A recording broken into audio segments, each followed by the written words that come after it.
அந்த அரபு தேசத்து மனிதன் சொன்னதிலே எந்த தவறும் இல்லை. அவன் மிகச் சரியாகவே சொல்லியிருக்கிறான்.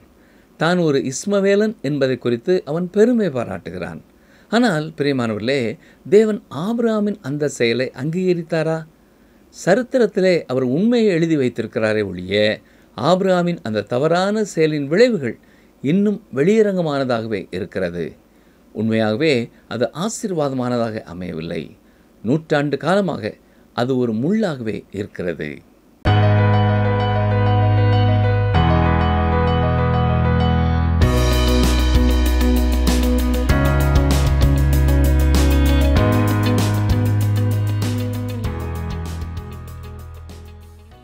TWRின் வேத ஆராய்ச்சி நிகழ்ச்சிக்காக காத்திருக்கும் அன்பர்களை இயேசு கிறிஸ்துவின் இன்ப நாமத்தினாலே வாழ்த்தி வரவேற்கிறோம். நாம் கடந்த பாடத்திலே 2 நாளாகமும் 11ஆம் அதிகாரம் 10ஆம் வசனங்கள் வரை கற்றுக்கொண்டோம். அந்த பாடத்திலே இஸ்ரவேல் தேசம் உலகத்திற்கு கர்த்தரை அறிவிப்பதிலே வெற்றி கண்டிருக்கிறது என்றும், இயேசுவின் தியாக மரணத்தை புரிந்து கொள்ளுகிறவர்கள் இயேசுவின் அன்பை அறிந்து கொள்வார்கள் என்றும், ரெகோபெயாம் காலம் தொட்டு வரி விதிப்பதில் பிரச்சனை இருந்து வருகிறது என்றும், இஸ்ரவேல் என்று சொல்வது யூதா பென்யமீனை தவிர உள்ள மற்ற 10 கோத்திரங்களை குறிக்கிறது என்றும் கற்றுக்கொண்டோம். இன்று நாம் அதனை தொடர்ந்து 2 நாளாகமும் 11ஆம் அதிகாரம் 11ஆம் வசனம் முதல் 13ஆம் அதிகாரம் 22ஆம் வசனங்கள் வரை கற்றுக்கொள்ளப் போகிறோம். இந்த பாடத்திலே ரெகோபெயாம் லேவியர்களுக்கு செய்தது என்ன? ரெகோபெயாமின் வாழ்க்கை எப்படி இருந்தது? அபியா யார்? அவனுடைய அரசாட்சி எப்படி இருந்தது என்பதை குறித்து ஆழமாக கற்றுக்கொள்ள தொடர்ந்து எங்களுடன் இணைந்திருங்கள். பிரியமான வேத ஆராய்ச்சி நேயர்களே, கடந்த நிகழ்ச்சியிலே நாம் 2 நாளாமும் 11ஆம் அதிகாரத்தை சிந்திக்க துவங்கினோம். 10 கோத்திரங்கள் கலகம் பண்ணி பிரிந்து போய்விட்டார்கள்.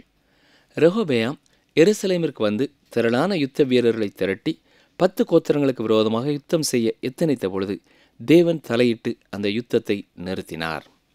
2 நாளாமும் 11ஆம் அதிகாரம் 11-12 வசனங்களை பாருங்கள். அந்த அரணிப்புகளை பலப்படுத்தி அவைகளிலே தலைவரையும் ஆகாரமும் எண்ணெயும் திராட்சரசமும் உள்ள பண்டக சாலைகளையும் யூதாவும் பென்யமீனும் அவன் பட்சத்தில் இருக்க ஒவ்வொரு பட்டணத்திலும் பரிசைகளையும் ஈட்டிகளையும் வைத்து அவைகளை மிகுதியும் பலப்படுத்தினான். இப்பொழுது ரெகோபெயாம் யூதா ராஜ்யத்திலே அரண்களை கட்டி பாதுகாவலை பலப்படுத்துகிறான். வடக்கு ராஜ்யம் யூதாவுக்கு எதிராக வந்தால் தங்களை காத்து கொள்ளும்படியாக திட்டம் வகுக்கிறான்.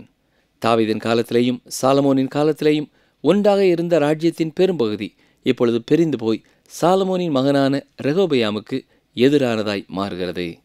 காரணம் என்ன? முதியோர்களின் ஆலோசனையை தள்ளி இளைஞர்களின் ஆலோசனைக்கு கீழ்ப்படிந்ததினால் இந்த நிலை வந்தது. 2 நாளாமும் 11ஆம் அதிகாரம் 13ஆம் வசனம். இஸ்ரவேல் எங்கும் இருக்கிற ஆசாரியரும் லேவியரும் தங்கள் எல்லா எல்லைகளிலும் இருந்து அவனிடத்தில் வந்தார்கள். ஞாபகம் இருக்கிறதா? லேவியர்களுக்கு இஸ்ரவேல் தேசம் எங்கும் சில பட்டணங்கள் கொடுக்கப்பட்டிருந்தன. ஆனால் குறிப்பாக அந்த கோத்திரத்திற்கென்று எந்த இடமும் ஒதுக்கப்படவில்லை. இப்பொழுது வடக்கு ராஜ்யத்தில் உள்ள தங்கள் பட்டணங்களை விட்டு எல்லா ஆசாரியர்களும் லேவியர்களும் யூதாவை நோக்கி எருசலேமை நோக்கி புறப்பட்டு வருகிறார்கள். வசனங்கள் 14-15. லேவியர் கர்த்தருக்கு ஆசாரிய ஊழியம் செய்யாதபடிக்கு யெரொபெயாமும் அவன் குமாரரும் அவர்களை தள்ளி போட்டபடியினால் தங்கள் வெளி நிலங்களையும் தங்கள் காணியாட்சிகளையும் விட்டு யூதா தேசத்துக்கும் எருசலேமுக்கும் வந்தார்கள். அவன் மேடைகளுக்கென்றும் பேய்களுக்கென்றும் தான் உண்டாக்கின கன்றுக்குட்டிகளுக்கென்றும் ஆசாரியர்களை ஏற்படுத்தினான். தொடர்ந்து கர்த்தருடைய ஆலயத்திலே பணி செய்யும்படியாக வடக்கு ராஜ்யத்திலிருந்த லேவியரும் ஆசாரியரும் கூட எருசலேமிற்கு யூதாவிற்கு வந்துவிட்டார்கள். இப்பொழுது வடக்கு ராஜ்யத்திலே யெரொபெயாம் பிசாசுகளின் வணக்கத்தை ஆரம்பிக்கிறான். ராஜாக்களின் புத்தகத்திலே இதை குறித்த விபரத்தை நாம் பார்க்கிறோம். 1 ராஜாக்கள் 12ஆம் அதிகாரம் 27 முதல் 29 வரை கவனியுங்கள். இந்த ஜனங்கள் எருசலேமில் உள்ள கர்த்தருடைய ஆலயத்திலே பலிகளை செலுத்த போனால் இந்த ஜனங்களின் இருதயம் யூதாவின் ராஜாவாகிய ரெகோபெயாம் என்னும் தங்கள் ஆண்டவன் வசமாய் திரும்பி அவர்கள் எண்ணெய் கொண்டு போட்டு யூதாவின் ராஜாவாகிய ரெகோபெயாமின் பாரிசமாய் போய்விடுவார்கள் என்று தன் மனதிலே சிந்தித்து கொண்டிருந்தான். ஆகையால் ராஜாவானவன் யோசனை பண்ணி பொன்னினால் 2 கன்றுக்குட்டிகளை உண்டாக்கி ஜனங்களை பார்த்து, நீங்கள் எருசலேமுக்கு போகிறது உங்களுக்கு வருத்தம், இஸ்ரவேலரே, இதோ இவைகள் உங்களை எகிப்து தேசத்திலிருந்து வரப்பண்ணின உங்கள் தேவர்கள் என்று சொல்லி ஒன்றை பெத்தேலிலும் ஒன்றை தானிலும் ஸ்தாபித்தான். கவனித்தீர்களா? அந்த ஜனங்கள் இப்பொழுது பொன் கன்றுக்குட்டியை வணங்குகிறார்கள். இப்படிப்பட்ட வழக்கங்களுக்கு பின்னாலே பிசாசானவன் இருக்கிறான். வெளிப்படுத்தின விசேஷத்திலே சொல்லப்பட்டிருக்கிற ஆதி திருச்சபைகளை பார்க்கும்படியாக கடந்து சென்ற ஒரு ஊழியர் சொல்லும் பொழுது, கர்த்தர் பெருகமு சபைக்கு சொன்ன வார்த்தைகளை என்னால் உணர முடிந்தது என்று சொல்கிறார். கர்த்தர் சொன்னது என்ன? வெளிப்படுத்தின விசேஷம் 2ஆம் அதிகாரம் 13ஆம் வசனம், உன் கிரியைகளையும் சாத்தானுடைய சிங்காசனம் இருக்கிற இடத்தில் நீ குடியிருக்கிறதையும் நீ என் நாமத்தை பற்றி கொண்டிருக்கிறதையும் சாத்தான் குடிகொண்டிருக்கிற இடத்திலே உங்களுக்குள்ளே எனக்கு உண்மையுள்ள சாட்சியான அந்திப்பா என்பவன் கொல்லப்பட்ட நாட்களிலும் என்னை பற்றும் விசுவாசத்தை நீ மறுதலியாமல் இருந்ததையும் அறிந்திருக்கிறேன். கவனித்தீர்களா? அவர்கள் பூரணமாக விக்கிரக வணக்கத்திற்கு ஒப்புக் கொடுக்கப்பட்ட ஒரு பட்டணத்திலே இருந்தார்கள். இந்த விக்கிரக வணக்கத்திற்கு பின்னாலே பிசாசானவன் இருக்கிறான். பிசாசானவன் பல வித்தியாசமான வழிகளிலே தன்னை வெளிப்படுத்துகிறான். 2 நாளாமும் 11ஆம் அதிகாரம் 16-17 வசனங்கள், அந்த லேவியரின் பிறகாலே இஸ்ரவேலின் கோத்திரங்களிலெல்லாம் இஸ்ரவேலின் தேவனாய கர்த்தரை தேடுகிறதற்கு தங்கள் இருதயத்தை நேராக்கினவர்கள் தங்கள் பிதாக்களின் தேவனாய கர்த்தருக்கு பலியிடும்படிக்கு எருசலேமுக்கு வந்தார்கள். இப்படி 3 வருஷம் மட்டும் யூதாவின் ராஜ்யத்தை பலப்படுத்தி சாலமோனின் குமாரனாகிய ரெகொபெயாமை திடப்படுத்தினார்கள். தாவீதும் சாலமோனும் நடந்த வழியிலே 3 வருஷம் மட்டும் நடந்தார்கள். வடக்கு ராஜ்யமாகிய இஸ்ரவேலிலேயும் இருந்த 10 கோத்திரங்களுக்குள் தேவனுக்கு பயப்படும் பயமுள்ள கர்த்தரை நேசித்த ஜனங்கள் கர்த்தரை தொழுது கொள்வதற்காக முன்பு போல எருசலேமிற்கு வந்து கொண்டுதான் இருந்தார்கள். ஆனால் யூதா மக்களின் வாழ்க்கையிலே எல்லாம் சுமூகமாக சென்ற 3 ஆண்டுகள் மட்டும் கர்த்தரை உண்மையாய் பின்பற்றி வந்தார்கள். பின்னர் அவர்களும் கர்த்தரை மறக்க துவங்கிவிட்டார்கள். இப்பொழுது சாலமோனின் மகனான ரெகொபெயாமுடைய வாழ்க்கை குறித்து சில காரியங்கள் சொல்லப்பட்டிருக்கிறது. கவனிங்கள், வாசிக்கிறேன். 2 நாளாமும் 11ஆம் அதிகாரம் 21 முதல் 23 வரை. ரெகொபெயாம் தன்னுடைய மனைவிகள் மறுமனையாட்டிகள் எல்லாரிலும் அப்சலோமின் குமாரத்தியாகிய மாகாளை சிநேகித்தான். 18 மனைவிகளையும் 60 மறுமனையாட்டிகளையும் விவாகம் பண்ணி 28 குமாரரையும் 60 குமாரத்திகளையும் பெற்றான். ரெகொபெயாம் மாகாளின் குமாரனாகிய அபியாவை அவன் சகோதரருக்குள்ளே தலைவனும் பெரியவனுமாக ஏற்படுத்தினான். அவனை ராஜாவாக்க நினைத்தான். அவன் புத்தியாய் நடந்து யூதா பென்யமீனுடைய எல்லா தேசங்களிலும் உள்ள அரணான சகல பட்டணங்களிலும் தன் குமாரர் யாவரையும் பிரித்து வைத்து அவர்களுக்கு வேண்டிய ஆகாரத்தை கொடுத்து அவர்களுக்கு அநேகம் பெண்களை தேடினான். வேத புஸ்தகத்திலே பல இடங்களிலே அநேகம் மனைவிகளை பெற்ற மனிதர்களை குறித்து பார்க்கிறோம். இவ்வாறு பார்ப்பதனாலே சிலர் தேவன் அப்படிப்பட்ட காரியத்தை ஏற்றுக்கொள்கிறார் என்று நினைக்கிறார்கள். இல்லை பிரியமானவர்களே, அவர் அதை ஏற்றுக்கொள்கிறதில்லை என்பதை தெளிவுபடுத்தவே சரித்திரத்திலே இந்த காரியங்களையும் அவர் குறித்து வைத்திருக்கிறார். இந்த ரெகொபெயாம் ஆரம்பம் முதலே சாலமோனுடைய வயது முதிர்ந்த ஆலோசகர்களின் ஆலோசனை கேளாமல் இளைஞர்களின் ஆலோசனைகளை கேட்கிறவனாய் இருந்தான். 10 கோத்திரங்களோடு யுத்தம் பண்ண அவன் எத்தனித்தது தவறு. அநேக மனைவிகளை அவன் கொண்டது தவறு. இப்படிப்பட்ட எல்லா காரியங்களுக்காகவும் தேவன் அவனை நியாயம் தீர்க்கப் போகிறார்.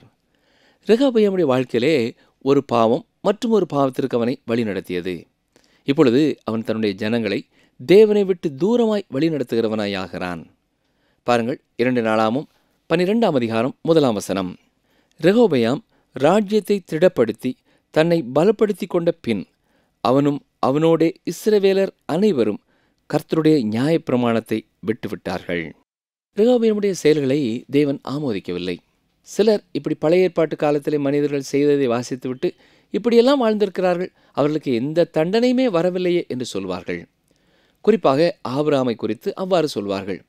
வீட்டிலே வேலை செய்த ஆகாரை தன்னுடைய மனைவியாக்கி கொண்டான், அவள் மூலமாய் இஸ்மவேலையும் பெற்று எடுத்தான் என்று சொல்வார்கள். அருமையான சகோதரனே சகோதரியே, அதன் விளைவிலிருந்து ஆபிரகாம் தப்பிக்கொண்டான் என்றா எண்ணுகிறீர்கள்? இல்லை. இன்றைக்கும் ஆகாரின் பிள்ளைகளுக்கும் சாராளின் பிள்ளைகளுக்கும் யுத்தம் நடைபெற்று கொண்டுதான் இருக்கிறது. ஊழியர் ஒருவர் எரிகோவிற்கு சென்றபொழுது ஒரு அரபு தேசத்து வழிகாட்டி அவர்களுக்கு உதவி செய்தான். அவன் மிகவும் ஞானமுள்ளவன். அகழ்வாராய்ச்சி செய்த அநேக முக்கியமான நபர்களுக்கு உதவி செய்தவன். அப்பொழுது அந்த ஊழியர் கர்த்தர் ஆபிரகாமிற்கு கொடுத்த வாக்குத்தத்தத்தை குறித்தும் இந்த தேசத்தை கர்த்தர் ஆபிரகாமிற்கும் அவன் சந்ததிக்கும் கொடுத்திருக்கிறார் என்றும் கூறிய பொழுது அந்த வழிகாட்டி அந்த ஊழியரை பார்த்து, நானும் இப்பொழுது வாழ்கிற யூதர்களைப் போல ஆபிரகாமின் குமாரன் தான் என்று கூறினானாம். அந்த அரபு தேசத்து மனிதன் சொன்னதில் எந்த தவறும் இல்லை. அவன் மிகச் சரியாகவே சொல்லியிருக்கிறான். தான் ஒரு இஸ்மவேலன் என்பதை குறித்து அவன் பெருமை பாராட்டுகிறான். ஆனால் பிரியமானவர்களே, தேவன் ஆபிரகாமின் அந்த செயலை ஆமோதித்தாரா? சரித்திரத்திலே அவர் உண்மையை எழுதி வைத்திருக்கிறாரே ஒழிய, ஆபிரகாமின் அந்த தவறான செயலின் விளைவுகள் இன்றும் வெளியரங்கமானதாகவே இருக்கிறது. அது உண்மையாகவே ஆசீர்வாதமானதாக அமையவில்லை. நூற்றாண்டு காலமாக அது ஒரு முள்ளாகவே இருக்கிறது. இப்பொழுது ரெகோபெயாம் எப்படி கர்த்தரை விட்டு விலகி போனான் என்பதை கர்த்தர் எழுதி வைத்திருக்கிறார். எப்படி நியாயப்பிரமாணத்தை அவன் விட்டுவிட்டான் என்று சொல்லுகிறார். ஜனங்களும் அவ்வாறு கெட்டு போவதற்கு அவன் உடந்தையாய் இருந்திருக்கிறான். நிகழ்ச்சியை கேட்டுக்கொண்டிருக்கிற அன்மையான சகோதரனை சகோதரியே, பொறுப்பான இடங்களிலே இருக்கிறவர்கள் தங்களுக்கு கீழே உள்ளவர்கள் தவறான பாதையிலே செல்வதற்கு மாதிரிகளாய் அமையக்கூடாது. இப்பொழுது இதுவரை செய்யாத ஒரு காரியத்தை கர்த்தர் செய்கிறார். கடந்த காலங்களிலே தேவன் தன்னுடைய ஜனங்களை சுற்றி ஒரு வேலி அடைத்து வைத்திருந்தார். அந்நாட்களிலே இருந்த பெரிய ராஜ்யங்கள் எதுவும் இந்த தேசங்களை தொடும்படியாய் வரவில்லை. ஆனால் இப்பொழுது என்ன நடக்கிறது தெரியுமா? பாருங்கள், 2 நாளாகமம் 12ஆம் அதிகாரம் 2-3 வசனங்கள். அவர்கள் கர்த்தருக்கு விரோதமாய் துரோகம் பண்ணினபடியினால் ராஜாவாகிய ரெகோபெயாமின் 5ஆம் வருஷத்தில் எகிப்தின் ராஜாவாகிய சீஷாக் 1200 ரதங்களோடும் 60,000 குதிரை வீரரோடும் எருசலேமுக்கு விரோதமாய் வந்தான். அவனோட கூட எகிப்திலிருந்து வந்த லூபியர், சூக்கியர், எத்தியோப்பியரான ஜனங்கள் எண்ணிக்கைக்கு அடங்காதவர்களாய் இருந்தார்கள். முதலாவதாக இப்படி எகிப்தின் ராஜா வந்து எவ்வளவு அள்ள முடியுமோ அவ்வளவு அள்ளி கொண்டு போய்விட்டான். ராஜ்யத்தில் இருந்த பொன்னையும் வெள்ளியையும் செல்வத்தையும் அவன் அள்ளி சென்றான். பாருங்கள், 2 நாளாகமம் 12ஆம் அதிகாரம் 9 முதல் 11 வரை வாசிக்கிறேன். அப்படியே எகிப்தின் ராஜாவாகிய சீஷாக் எருசலேமுக்கு விரோதமாய் வந்து கர்த்தருடைய ஆலயத்தின் பொக்கிஷங்களையும் ராஜாவுடைய அரமனை பொக்கிஷங்களையும் சாலமோன் செய்வித்த பொன் பரிசைகள் ஆகிய சகலத்தையும் எடுத்து கொண்டு போய்விட்டான். அவைகளுக்கு பதிலாக ராஜாவாகிய ரெகோபெயாம் வெண்கல பரிசைகளை செய்வித்து அவைகளை ராஜாவின் வாசற்படியை காக்கிற சேவகருடைய தலைவரின் கையில் ஒப்புவித்தான். ராஜா கர்த்தருடைய ஆலயத்திற்குள் பிரவேசிக்கும் போது அரண்மனை சேவகர் வந்து அவைகளை எடுத்து கொண்டு போய் திரும்ப தங்கள் அறையிலே வைப்பார்கள். ஞாபகம் இருக்கிறதா? இந்த பொன் பரிசைகள், பொன் கேடயங்கள் தாவீதினால் பொன்னினாலே செய்யப்பட்டு சாலமோனால் ஆலயத்திலே வைக்கப்பட்டவை. இப்பொழுது அது கொள்ளை போனபடினாலே ரெகோபெயாம் வெண்கல பரிசைகளையும் கேடயங்களையும் செய்து வைக்கிறான். அவர்கள் செய்த பாவத்தினாலே கர்த்தருடைய தண்டனை இவ்வண்ணமாய் அவர்கள் மேலே வந்தது. இது ரெகோபெயாமை தாழ்மைப்படுத்தும் ஒரு சம்பவம். சாலமோனுடைய செல்வ செழிப்பிலே வளர்ந்தவன், சாலமோன் காலத்திலே கர்த்தர் கொடுத்த ஆசீர்வாதத்திலே மிதந்தவன். செல்வத்தை தவிர, செழிப்பை தவிர வேறு எதுவும் அவனுக்கு தெரியாது. இப்பொழுதுதான் சாலமோன் ராஜாங்கத்தின் மகிமை முடிந்து போகக்கூடிய ஒன்று என்பதை உணர்கிறான். பாருங்கள், 2 நாளாகமம் 12ஆம் அதிகாரம் 12ஆம் வசனம். அவன் தன்னை தாழ்த்தினபடியினால் கர்த்தர் அவனை முழுவதும் அழிக்காதபடிக்கு அவருடைய கோபம் அவனை விட்டு திரும்பிற்று. யூதாவிலே இன்னும் சில காரியங்கள் சீராயிருந்தது. அருமையானவர்களே, இந்த வசனம் கர்த்தருடைய மகா பெரிய இரக்கத்தை நமக்கு வெளிப்படுத்துகிறது. இந்த ரெகோபெயாம் தன்னை கர்த்தருக்கு முன்பாக தாழ்த்திய போது உடனடியாக கர்த்தர் தண்டனையை அவன் மேலிருந்து எடுத்து விடுகிறார். யூதாவின் மேலிருந்தும் அவருடைய கரத்தை எடுத்து விடுகிறார். 2 நாளாகமம் 12ஆம் அதிகாரம் 13ஆம் வசனம். அப்படியே ராஜாவாகிய ரெகோபெயாம் எருசலேமிலே தன்னை திடப்படுத்தி கொண்டு அரசாண்டான். ரெகோபெயாம் ராஜாவாகிற போது 41 வயதாயிருந்து கர்த்தர் தம்முடைய நாமம் விளங்கும்படி இஸ்ரவேல் கோத்திரங்களிலெல்லாம் தெரிந்து கொண்ட நகரமாகிய எருசலேமிலே 17 வருஷம் ராஜ்யபாரம் பண்ணினான். அம்மோன் ஜாதியான அவனுடைய தாயின் பேர் நாமாள். இங்கே ரெகோபெயாமுடைய தாயை குறித்து நாம் அறிந்து கொள்வது ஆர்வம் தரக்கூடிய ஒன்றாயிருக்கிறது. ஞாபகம் இருக்கிறதா? அம்மோனியர்கள் தாவீதுக்கு விரோதமாக இருந்தாலும் தாவீது அம்மோனியர்களிடத்திலே நட்பாயிருந்தார். இப்பொழுது தாவீதின் பேரனாகிய இந்த ரெகோபெயாமின் தாய் ஒரு அம்மோனிய பெண் என்பது தெரிய வருகிறது. இந்த ரெகோபெயாமுடைய குணநலனுக்கு அந்த தாயும் பொறுப்பானவளாயிருக்கிறாள். ராஜாக்களின் புத்தகத்திலே நாம் அநேக ராஜாக்களின் தாய்மாரை குறித்து படித்தோம். ஒரு குமாரனுடைய குணநலனுக்கு பொறுப்பு ஒரு தாய். எனவேதான் தாயாரை குறித்து கர்த்தர் எழுதுகிறார். ஒரு மகன் சிறந்தவனாய் வருவான் என்றால் தாயின் பங்கு அங்கே அதிகம் உண்டு என்று நாம் விசுவாசிக்கலாம். அவன் ஒரு துன்மார்க்கமான மனிதனாய் மாறியிருந்தாலும், தீமையான ராஜாவாய் இருந்தாலும் அதற்கும் பொறுப்பு அவனுடைய தாயாரே. 2 நாளாகமம் 12ஆம் அதிகாரம் 14 முதல் 16 வரை பாருங்கள்.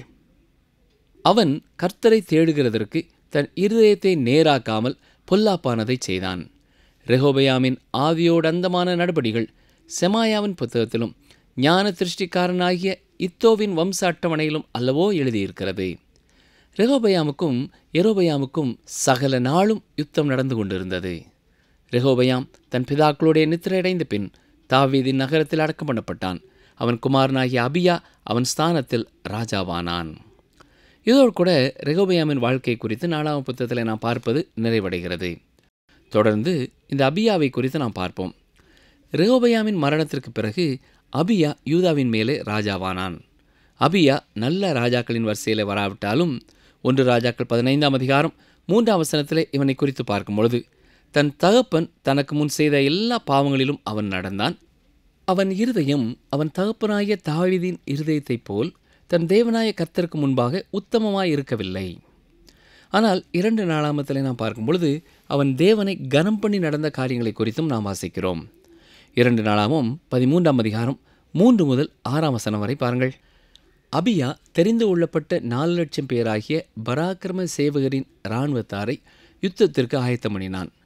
யெரொபெயாம் தெரிந்து கொள்ளப்பட்ட 8 லட்சம் பேராகிய பலத்த பராக்கிரமசாலிகளை அவனுக்கு எதிராக யுத்தத்திற்கு நிறுத்தினான்.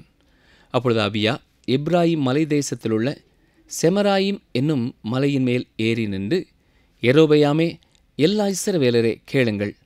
இஸ்ரவேலை என்றைக்கும் ஆளும் ராஜ்யபாரத்தை இஸ்ரவேலின் தேவனாய கர்த்தர் தாவீதுக்கும் அவன் குமாரருக்கும் மாறாத உடன்படிக்கையாய் கட்டளையிட்டதை நீங்கள் அறியீர்களா? ஆகிலும் தாவீதின் குமாரனாகிய சாலமோனின் ஊழியக்காரனான யெரொபெயாம் என்னும் நேபாத்தின் குமாரன் எழும்பி தன் எஜமானுக்கு விரோதமாக கலகம் பண்ணினான். நாம் ஏற்கனவே பார்த்தது போல ரெகொபெயாமின் அறிவற்ற செயலே இதற்கு காரணமாயிருந்தது. 2 நாளாகமம் 13ஆம் அதிகாரம் 7ஆம் வசனம். பேலியாளின் மக்களாகிய வீணர் அவனோடே கூடி சாலமோனின் குமாரனாகிய ரெகொபெயாம் அவர்களை எதிர்க்கக்கூடாமல் பால வயதும் திடனற்ற மனதுமாயிருக்கையில் அவனுக்கு விரோதமாய் தங்களை பலப்படுத்தி கொண்டார்கள். அவன் இளைஞனாய் இருந்தது மட்டுமல்ல, அவன் மதியற்றவனாகவும் இருந்தான். இதை குறித்து விவரமாக கூறிதான் அபியா மீண்டுமாக 10 கோத்திரங்களையும் யூதா கோத்திரத்தோடு இணைக்க முற்படுகிறான். ஆனால் அதிலே இப்பொழுது எந்த பயனும் இல்லை. ஏனென்றால் ரெகொபெயாம் தன்னைத்தானே வடக்கு ராஜ்யத்தின் மேலே ராஜாவாக்கி கொண்டான். அவன் சமாதானத்தை விரும்புகிறவன் அல்ல. பாருங்கள், 2 நாளாகமம் 13ஆம் அதிகாரம் 13-14 வசனங்கள். யெரொபெயாம் அவர்களுக்கு பின்னாக வரத்தக்கதாக ஒரு பதிவிடையை சுற்றி போக பண்ணினான். அப்படியே அவர்கள் யூதாவுக்கு முன் இருந்தார்கள். அந்த பதிவிடை அவர்களுக்கு பின் இருந்தது.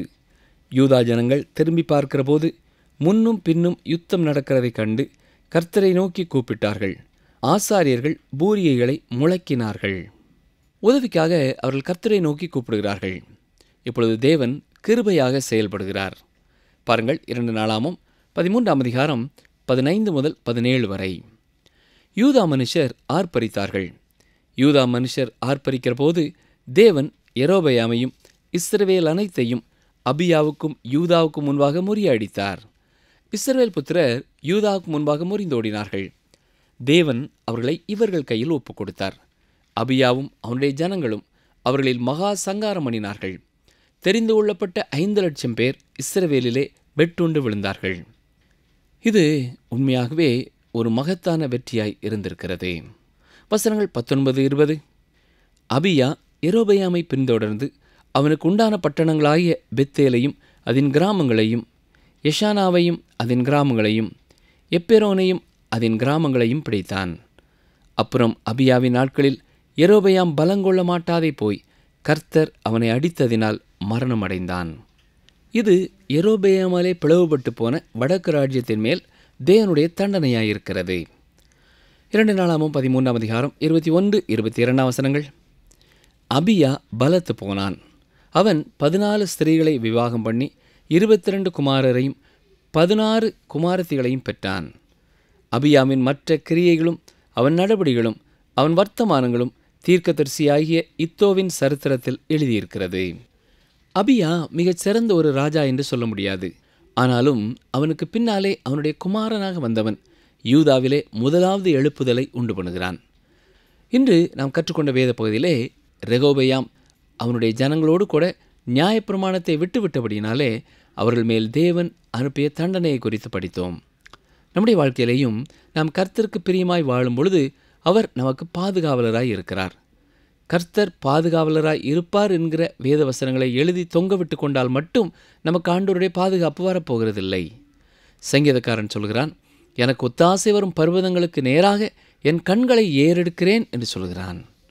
இந்த சங்கீதத்திலே தான் கர்த்தர் தன்னை எப்படியெல்லாம் காத்துக்கொள்கிறார் என்று சொல்கிறார். ஆனால் பிரியமான சகோதரனை சகோதரியே, நாம் கர்த்தரை விட்டு தூரம் போவோம் என்று சொன்னால் நம்மை சுற்றி அவர் அடைத்து வைத்திருக்கிற வேலியை அகற்றி விடுவார். ரெகோபெயாமுடைய வாழ்க்கையிலேயும் அப்படி அவர் அவனை சுற்றி வைத்திருந்த வேலியை எடுத்தபடியினாலே தான் எகிப்து ராஜா வந்து தாவீது சேகரித்த பொன்னாலான பரிசைகளையும் செல்வங்களையும் அள்ளி சென்று விட்டான். ஆனாலும் அவன் தன்னை தாழ்த்திய பொழுது கர்த்தர் அவனை முழுவதும் அளிக்காதபடி அவருடைய கோபம் அவனை விட்டு திரும்பிற்று என்று பார்க்கிறோம். எந்த ஒரு சூழ்நிலையிலேயும் நம்முடைய பாவங்களை நாம் உணர்ந்து நாம் மனம் திரும்பும் பொழுதெல்லாம் ஆண்டவர் நம்மேல் மீண்டுமாக இரக்கமுள்ளவராக கிருபை உள்ளவராக நம்மை பாதுகாக்கிறவராய் இருக்கிறார். இரண்டாவதாக ரெகோபெயாமின் மகனான அபியாவை குறித்து படித்தோம். அபியாவும் ஒரு சிறந்த அரசன் என்ற பெயர் பெறாவிட்டாலும் கர்த்தர் மேல் வைராக்கியம் உள்ளவனாய் இருந்திருக்கிறான். எப்படியாவது இஸ்ரவேல் ஜனங்களை மீண்டும் யூதாவோடு சேர்த்து ஒரே ராஜ்யம் ஆக்கிவிட வேண்டும் என்ற பாரம் இவனுக்கு இருந்தது. யுத்தத்திற்கு சென்று அவர்களோடு பேசும்பொழுது, எங்களுக்கோ கர்த்தரே தேவன், நாங்கள் அவரை விட்டு விலகவில்லை என்று தைரியத்தோடு சொல்கிறான். கர்த்தருக்கு ஊழியம் செய்கிற ஆசாரியர்கள், பணிவிடைக்காரர்கள் எல்லாரும் எங்களிடத்தில் இருக்கிறார்கள். நாங்கள் தினந்தோறும் கர்த்தருக்கு பலிகளை செலுத்துகிறோம். நீங்கள் தான் அவரை விட்டு விட்டீர்கள் என்று சொல்கிறார். பிரியமானவர்களே, அபியாவினுடைய இருதயத்திலே கர்த்தர் மேலே ஒரு நம்பிக்கை இருந்ததை நாம் பார்க்கிறோம். மனுஷன் முகத்தை பார்க்கிறான், கர்த்தரோ இருதயத்தை பார்க்கிறார். நம்முடைய இருதயத்தின் ஆழமான விருப்பம் என்ன, நம்முடைய வாழ்க்கையிலே உண்மையான வாஞ்சை என்ன என்பதை ஆண்டவர் அறிந்திருக்கிறார். எப்பொழுதும் நாம் எதை குறித்து சிந்தித்து கொண்டே இருக்கிறோம், இது எல்லாவற்றையும் அவர் அறிவார். நம்முடைய உள்ளம் அவருக்கு பிரியமாயிருப்பதை குறித்து வாஞ்சை உள்ளதாக இருக்கும் என்றால், அவருடைய சித்தத்தையே செய்ய நாம் நோக்கமுள்ளவர்களாக இருப்போம் என்று சொன்னால், கர்த்தர் நமக்கும் இறங்கி நமக்கு உதவி செய்ய அவர் ஆவலோடு காத்திருக்கிறார். ஜெபிப்போமா? எங்களை அதிகமாக நேசிக்கிற எங்கள் அன்பின் ஆண்டவரே, எங்களுக்கு முன்னாலே வைக்கப்பட்டிருக்கிற இந்த ராஜாக்களின் வாழ்க்கையை நாங்கள் பார்க்கும் பொழுது நாங்கள் எப்படி எப்பொழுதும் உம்மை பின்பற்றுகிறவர்களாக, உம்மை சார்ந்து கொள்கிறவர்களாக, உம்மையே நம்புகிறவர்களாக வாழ வேண்டும் என்பதை அறிந்து கொள்கிறோம். ஆண்டவரே, இந்த நிகழ்ச்சியை கேட்கிற ஒவ்வொருவரும் இன்றைக்கு அவர்கள் வாழ்க்கையில் எந்த ஒரு சூழ்நிலையிலே இருந்தாலும், எந்த ஒரு காரியத்திலே பயந்து கொண்டு இருந்தாலும், உண்மையிலே பூரண விசுவாசம் உள்ளவர்களாய் உம்மை சார்ந்து கொள்ள நீர் உதவி செய்ய வேண்டும் என்று சொல்லி நாங்கள் ஜெபிக்கிறோம். ஆண்டவரே, உம்மை தேடுகிறவர்களுக்கு நீர் உம்மை வெளிப்படுத்துகிறீர். அதற்காக உமக்கு ஸ்தோத்திரம் செலுத்துகிறோம். இன்றைக்கும் உள்ளத்திலே பாரத்தோடு, கவலையோடு, துக்கத்தோடு, வேதனையோடு, கர்த்தாவே நீரே எனக்கு உதவி செய்ய முடியும் என்று உம்மை மட்டுமே நம்பி வருகிற ஒவ்வொருவரையும் பேர் பேராய் நீர் அறிந்திருக்கிறீர். அவர்களை அரவணைத்துக் கொள்ளும். எல்லா தீமைக்கும் நீர் விலக்கி காத்துக்கொள்ளும். நீர் அவர்களுடைய வாழ்க்கையில் செய்கிற நன்மைகளை அநேகருக்கு சாட்சியாய் சொல்லத்தக்கதாக கர்த்தர் இன்றைக்கே இந்த வாரத்திலேயே உடைய பிள்ளைகளுக்கு அற்புதத்தை செய்ய வேண்டும் என்று கேட்கிறோம். இயேசு இரட்சகரின் நாமத்தினாலே தாழ்மையோடு ஜெபிக்கிறோம் பிதாவே, ஆமேன். அன்பர்களே, இன்று நாம் கற்றுக்கொண்ட சத்தியங்கள் நாம் ஆவிக்குரிய வாழ்க்கையிலே வளருவதற்கு உதவியாக இருந்திருக்குமே. ஆம், என்ன கற்றுக்கொண்டோம்? விக்கிரக வணக்கத்திற்கு பின்னாலே பிசாசானவன் இருக்கிறான். ஆபிரகாமின் தவறான செயலின் விளைவுகள் இன்றும் வெளியரங்கமானதாகவே இருக்கிறது. அது உண்மையாகவே ஆசீர்வாதமாக அமையவில்லை. நூற்றாண்டு காலமாக அது ஒரு முள்ளாக இருக்கிறது. ஒரு மகன் சிறந்த ஒருவனாகவோ அல்லது தீயவனாகவோ இருப்பான் என்றால் அதிலே தாயின் பங்கு அதிகம் உண்டு. நாம் கர்த்தரை விட்டு தூரம் சென்றால் நம்மை சுற்றி அவர் அடைத்திருக்கிற வேலியை எடுத்து விடுவார். மீண்டும் அடுத்த நிகழ்ச்சியிலே சந்திப்போம். கர்த்தர் உங்களை ஆசீர்வதிப்பாராக. உலகத்தில் உங்களுக்கு உபத்திரவம் உண்டு, ஆனாலும் திடன் கொள்ளுங்கள், நான் உலகத்தை ஜெயித்தேன். யோவான் 16:33 பின்பாகம்.